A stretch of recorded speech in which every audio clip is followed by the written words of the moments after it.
Hey out there, nerd and nerdettes. On today's Comic Talk Quick Talk, we're talking about who shot first.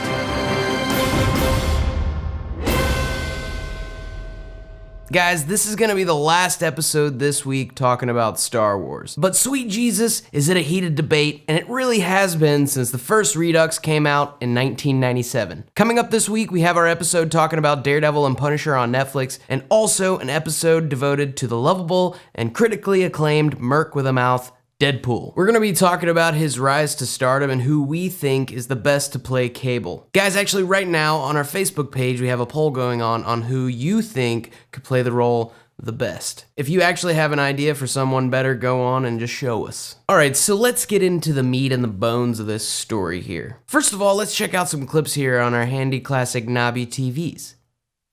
Now this TV here on the left, that's the way that Star Wars was originally seen by the first generation of fans. And this TV here on my right, this is the 97 Redux version. First, let's really focus on the original Greedo sequence. Over my dead body.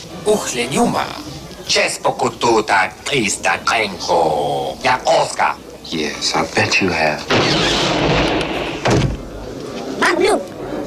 Alright, so now that you guys have watched it, notice here in this scene, Han is actually reaching for his blaster, and then again, ultimately just pulling the gun out and shooting Greedo on the spot. Now to set what I'm about to say up, I do have to say that George Lucas himself has stated that this sequence was initially meant to portray a standoff between these two. Basically that if Han didn't shoot first, Greedo was going to. Basically, he didn't want viewers to see Han Solo as a cold-blooded killer. Okay, sure, I'll chew on that one for just a second.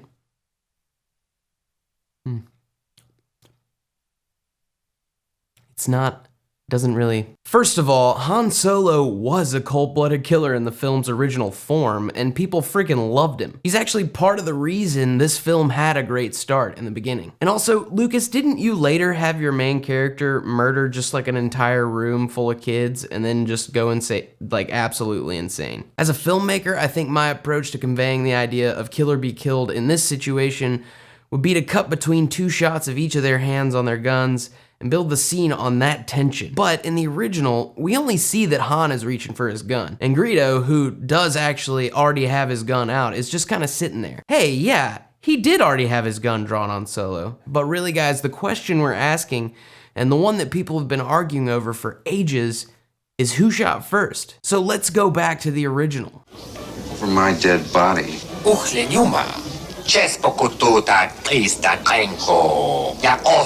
Yes, I bet you have.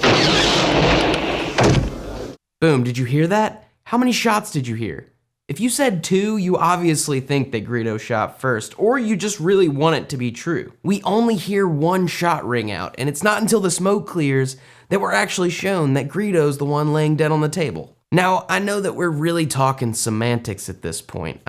This is the 77 version, and since its initial release, it has undergone so many freaking changes that it's an entirely different movie. There is also the fact that these movies are owned in different ways by different generations of people. Most of the people that are gonna argue that Han shot first argue it simply because the version of the movie they saw actually had Han shooting first. And the newer generations who've pretty much been kept from seeing these movies altogether in their initial forms only see a version where Han Solo has insanely quick and awkward reflexes. They did clean this scene up and try to hide their mess the best way they could over the years, but there's really only so much you can cover up, George. At a certain point though, I think Lucas just owned it and hoped that people would get over it. Little did he know, people still argue about it to this very day. All right, nerdites, that's it for this campfire tale about the cold-blooded killer Han Solo. If you take anything out of our conversation today, take the idea of to each his own to heart. We each love Star Wars and have respect for it, so have some respect for your fellow fan. First impressions last lifetimes, and others' impressions on this movie may not be your own. Basically, guys, just stay open-minded. If you didn't catch our first comic collection submission, you can click the image in the left corner. I really appreciate Ben showing us his toys again, and I really can't say that enough. Keep sending your collections in, guys, big or small. all of your submissions are accepted. Just post your video or pictures to any social media with the hashtag Comic Talk Collector, and your collection might get a spotlight. If you don't personally collect, but know someone who does, tag their name in the video or share it with them so they know what's up. Till next time, Nerdites, don't forget to like, subscribe, comment, and support. I love you. I know.